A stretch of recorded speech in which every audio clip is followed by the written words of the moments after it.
pessoal, tudo bem com vocês? A gente vai ler Levítico capítulo 26. Antes de começar, queria pedir para você que está assistindo pelo canal do YouTube, se inscreve no canal, e você que está assistindo pela página do Face, segue a página, para vocês não perderem nenhum vídeo e seguirem comigo nessa jornada de leitura da Bíblia. Amém? Gente, nesse capítulo 26, a gente vai encontrar promessas e advertências da parte de Deus, né? Realmente o Senhor mostrando e orientando o que aconteceria com os israelitas se eles obedecessem os estatutos e mandamentos e o que aconteceria se eles desobedecessem à direção de Deus. Então, enquanto por um lado Deus ele dá sem impor condições, por outro ele cuida para que todos colham o que semeiam.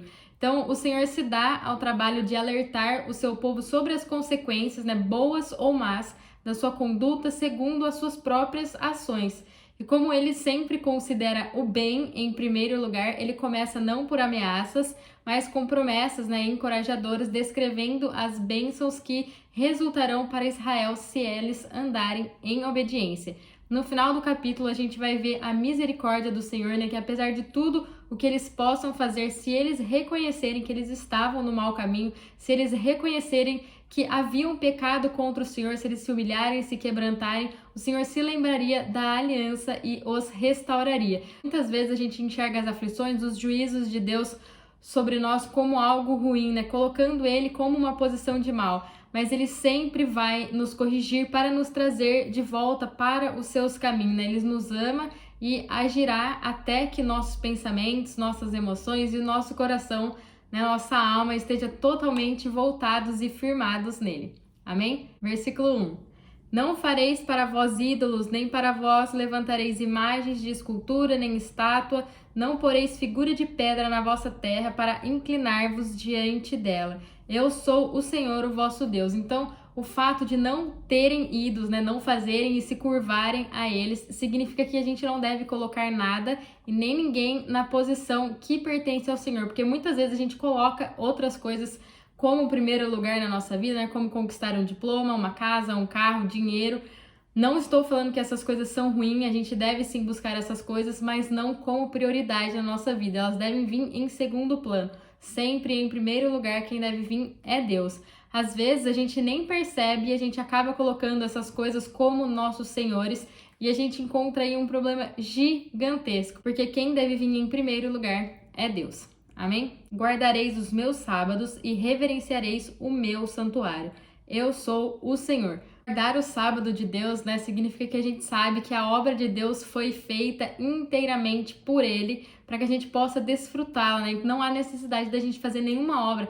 É realmente aprender a desfrutar, descansar no que Deus já realizou. Isso com certeza é um desafio para nós, né? Porque a gente é ensinado desde sempre a correr, a fazer mil coisas, trabalhar, buscar sempre ser o melhor, né? A gente alcança algo que a gente queria e aí já tá obsoleto, a gente tem que correr e ir atrás de mais e mais, e a gente até esquece que a gente precisa desfrutar do que Cristo já realizou por nós.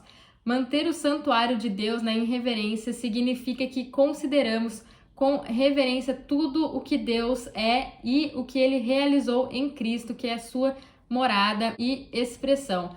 Assim como a igreja, né, que é a extensão de Cristo, que é a expansão dele, com vista à morada de Deus e sua manifestação eterna. Se andardes nos meus estatutos e guardardes os meus mandamentos e os cumprirdes, eu vos darei as vossas chuvas a seu tempo, e a terra dará o seu produto.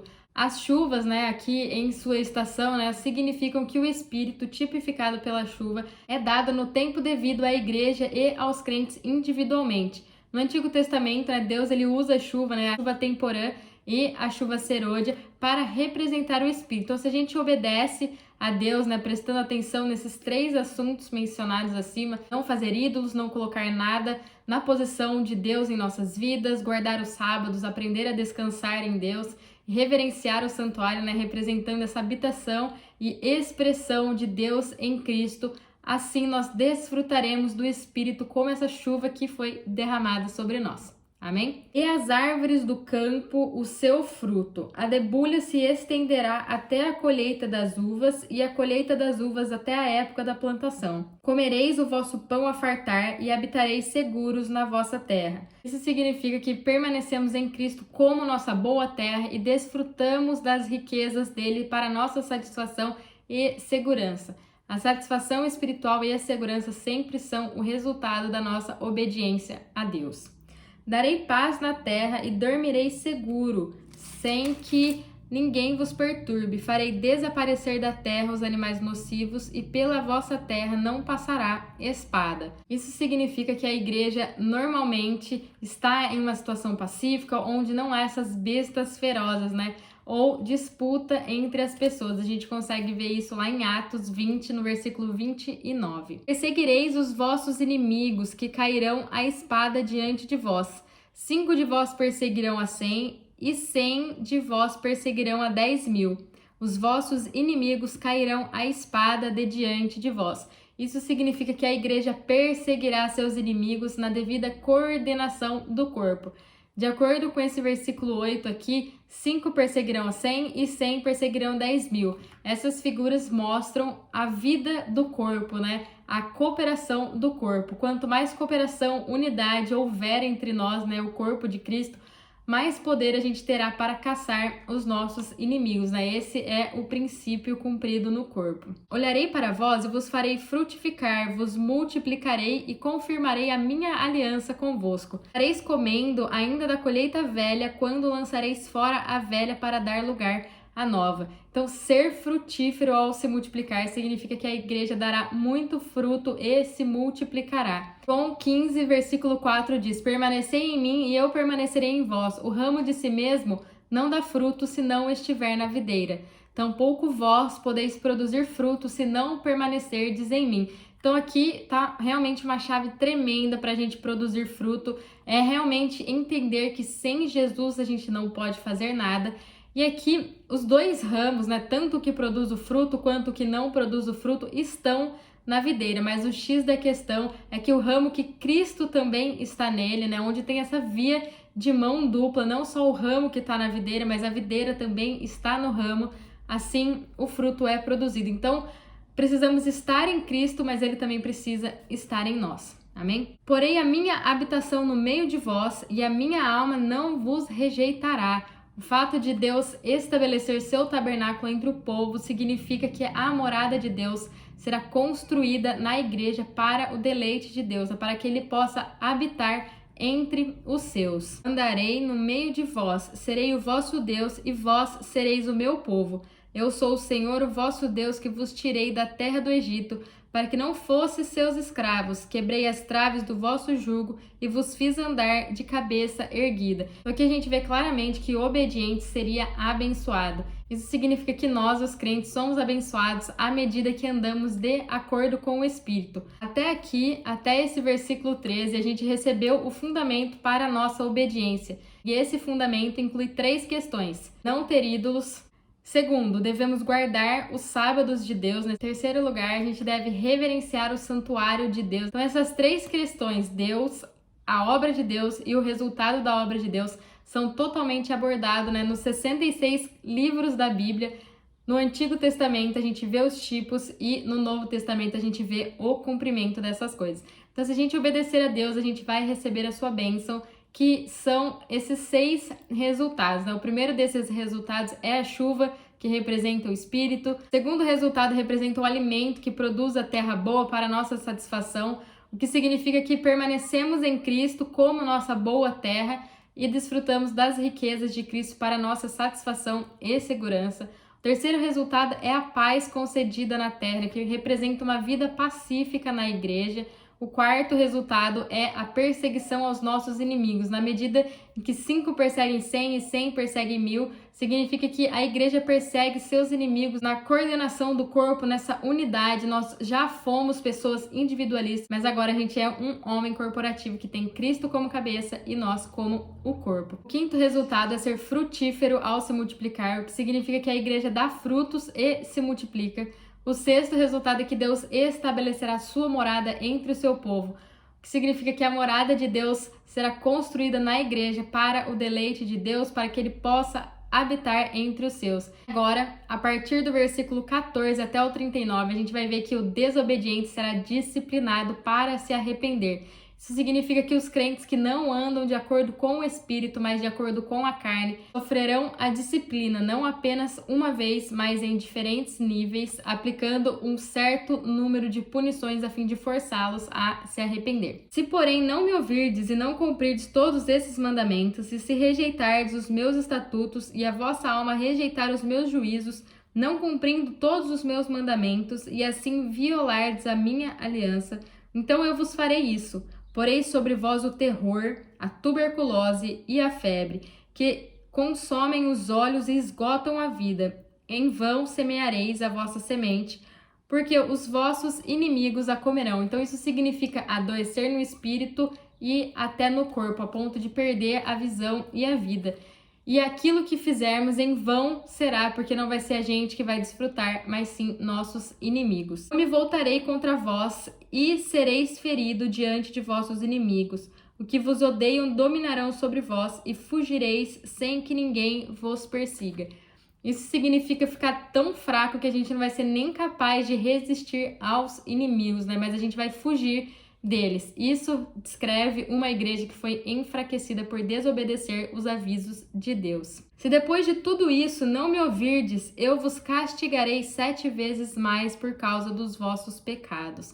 Aqui, o povo de Deus é disciplinado 7 vezes mais. Então, é uma disciplina muito mais severa do que a gente acabou de ler, do versículo 14 até o 17. Quebrarei a soberba da vossa força e vos fareis os céus como de ferro e a terra como de bronze. Então, o que foi dito aqui, né, sobre o céu ser feito de ferro, era verdade na terra da Palestina, né, até a Primeira Guerra Mundial. A história nos mostra que desde que essas palavras foram pronunciadas e os filhos de Israel desobedeceram ao aviso de Deus, o céu sobre a terra santa se tornou duro como ferro e não deu chuva. Então, além disso, devido à seca, o solo fértil desapareceu.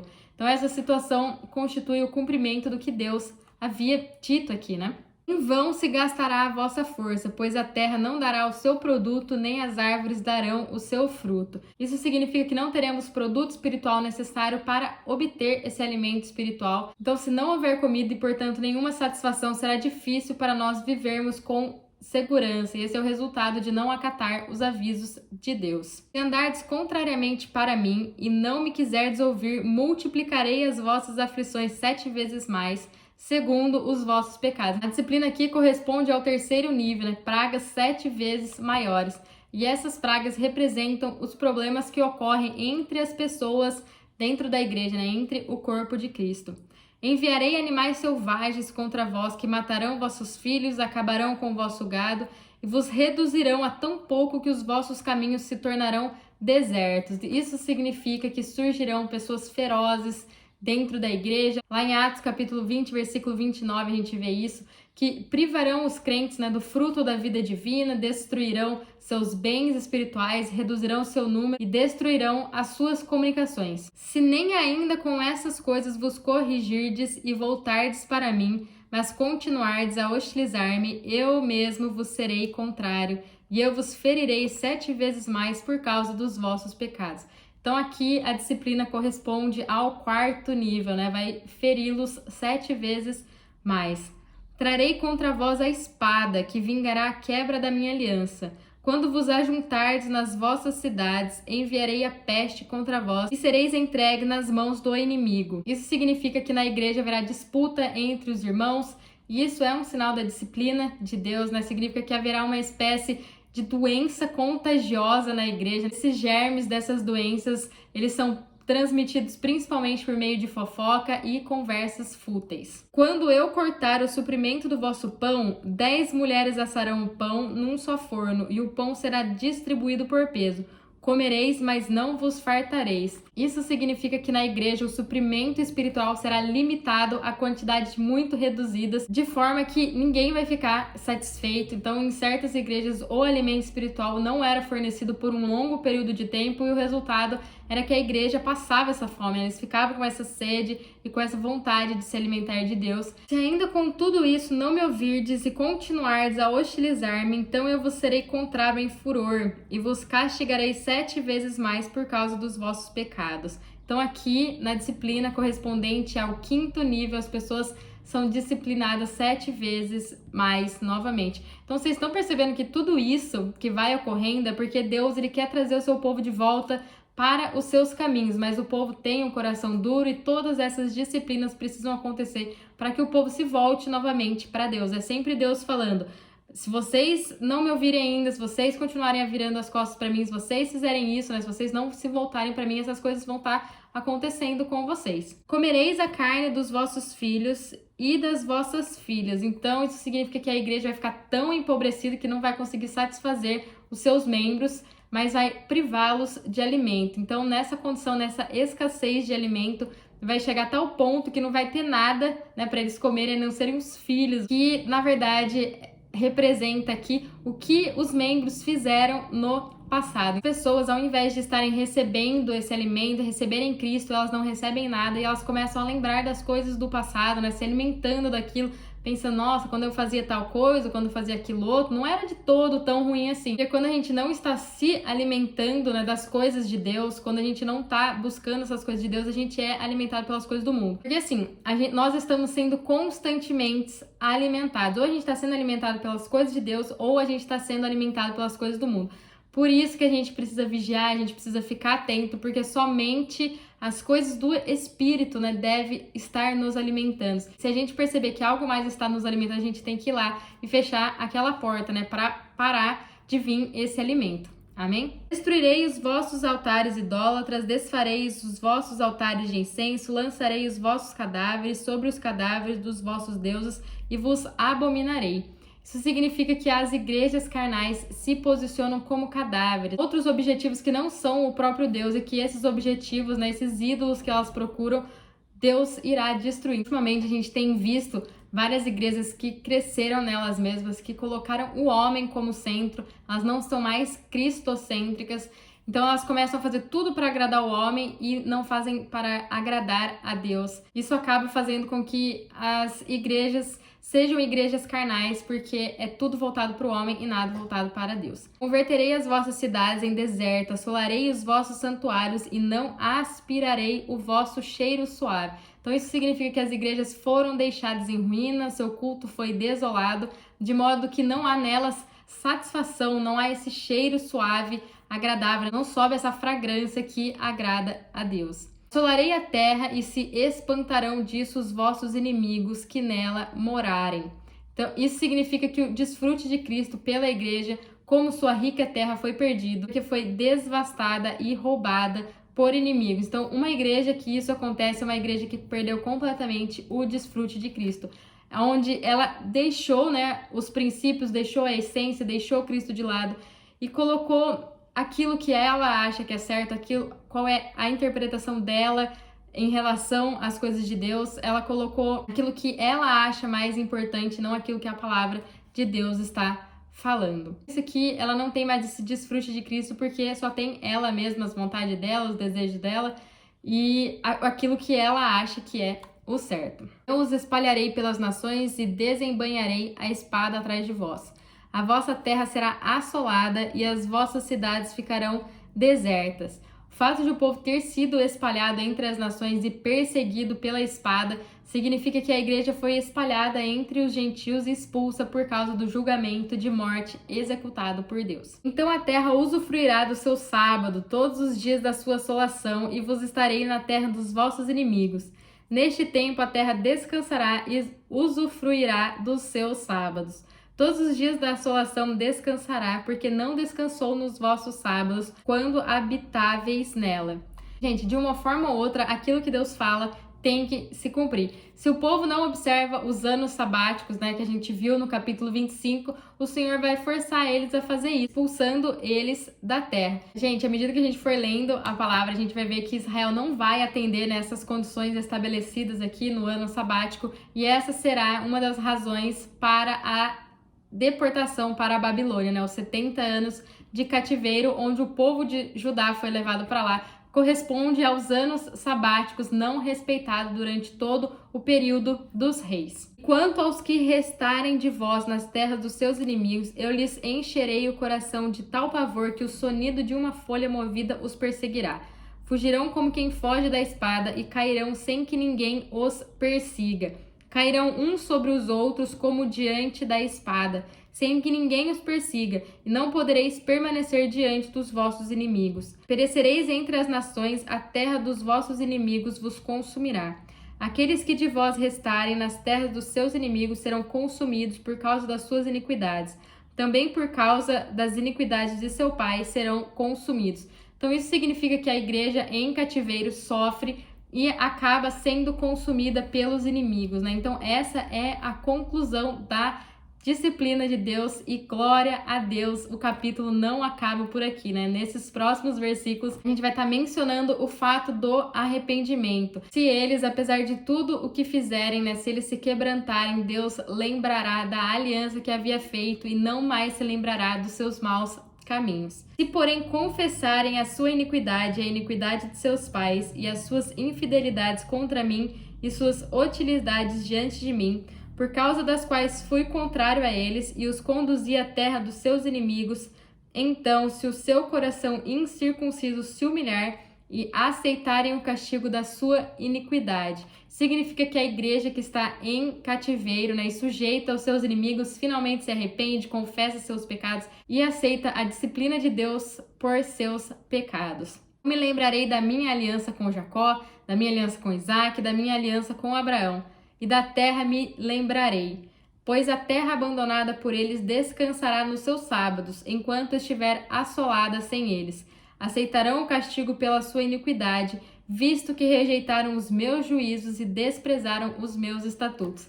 Isso significa que Deus, para o benefício, né, da igreja que está cativa, se lembrará da sua nova aliança e de Cristo, né, a rica terra. Frequentemente, quando a gente se arrepende, a gente confessa nossas falhas, a gente experimenta, né, que Deus se lembra da nova aliança e também de Cristo, né, que foi nos dado como essa rica terra.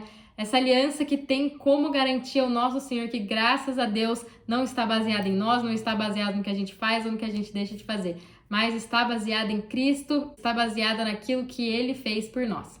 Amém? Mesmo assim, estando eles na terra dos seus inimigos, não os rejeitarei, nem me aborrecerei deles, para consumi-los e invalidar a minha aliança com eles. Eu sou o Senhor, o seu Deus. Significa que depois de Deus disciplinar a sua igreja, Ele não irá rejeitá-la e nem destruí-la completamente, ou quebrar o seu pacto com ela. Independente, né, da onde a gente se encontra, ainda estamos sobre a aliança, ainda estamos sobre a nova aliança. Antes, por amor deles, me lembrarei da aliança com os seus antepassados que tirei da terra do Egito, perante os olhos das nações, para lhes ser por Deus. Eu sou o Senhor. Esses são os estatutos, os juízos e as leis que o Senhor estabeleceu entre si e os filhos de Israel no Monte Sinai por intermédio de Moisés. Glórias a Deus. Gente, apesar da gente estar falando bastante sobre os tipos, sobre as tipologias, né, e tudo que isso representa pra gente no dia de hoje, a gente não pode esquecer nunca que tudo isso aconteceu verdadeiramente, né? Eles passaram por tudo isso, eles passaram por todos esses processos, né? Se eles obedecessem, todas essas bênçãos realmente aconteceriam com eles, né? Os acompanhariam, e assim também como as disciplinas, né? A gente viu aqui um exemplo do ano sabático, eles não guardaram, então a Babilônia veio e tirou eles da terra, né? Para que acontecesse exatamente como Deus estava falando. E tudo isso foi revelado para Moisés por parte de Deus, né? Então eles vivenciaram tudo isso, mas a manifestação das coisas, a plenitude dos tempos aconteceria em Jesus. Então, tudo aqui é sim um tipo, mas a gente não pode esquecer que eles vivenciaram tudo isso, sempre apontando para Jesus. Amém? Hebreus 11:40 nos diz: Deus havia preparado coisa superior a nosso respeito para que eles, sem nós, não fossem aperfeiçoados. Então a Bíblia inteira aponta para Cristo, aponta para a sua manifestação. Sem a nova aliança, sem o sangue de Jesus, sem Ele, nós nunca seríamos aperfeiçoados, porque a lei não aperfeiçoa coisa alguma. Amém? Gente, fiquem com Deus e até o próximo vídeo.